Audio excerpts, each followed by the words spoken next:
Grossesse. L'exposition à la pollution de l'air nuirait au chi de l'enfant à naître. L'exposition des femmes enceintes aux particules fines aurait une incidence négative sur le quotient intellectuel, chi, de leur enfant, comme le suggère une nouvelle étude scientifique américaine. La pollution atmosphérique aurait tendance à diminuer le quotient intellectuel, chi, des enfants qui auraient beaucoup été exposés in utero.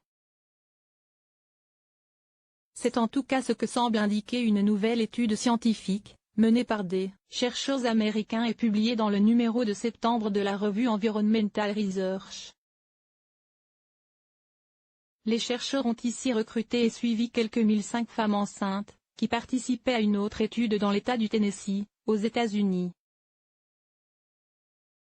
Leurs niveaux d'exposition aux particules fines pendant la grossesse ont été annotés, et le chi de leurs enfants a ensuite été mesuré lorsque ceux-ci ont atteint l'âge de 4 à 6 ans.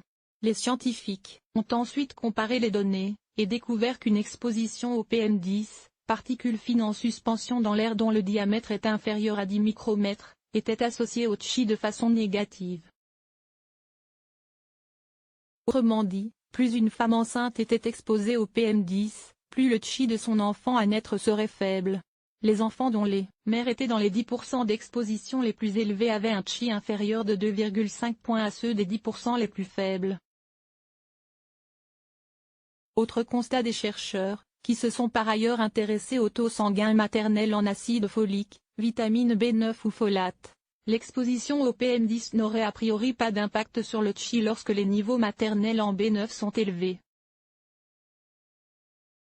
Bien que d'autres études doivent être menées pour expliquer cette association chez l'homme, les auteurs précisent que des études menées sur animaux ont montré que l'exposition à la pollution de l'air augmentait l'inflammation et le stress oxydatif chez la femelle gestante.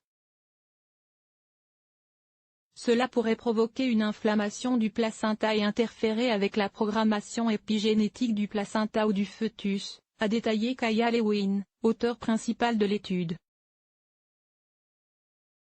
Bien que notre article ait pour objectif de comprendre comment le folate pourrait modifier cette association, il est possible que des niveaux plus élevés de folate augmentent la capacité antioxydante du régime alimentaire, atténuant ainsi le stress oxydatif associé à l'exposition au PM10, a ajouté Kaya Lewin.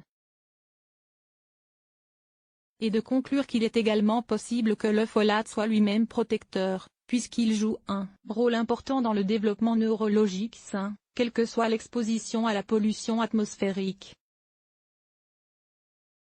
Loin d'encourager à une consommation déraisonnable en acide folique, les scientifiques invitent simplement les femmes enceintes et souhaitant concevoir un enfant à veiller à avoir un apport suffisant en acide folique, et à en discuter avec leur médecin pour s'en assurer.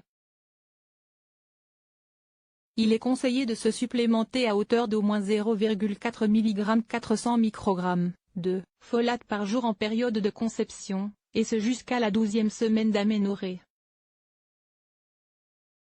Opter pour des aliments riches en folate, légumes verts, légumineuses, est également conseillé. Source: Medical Express.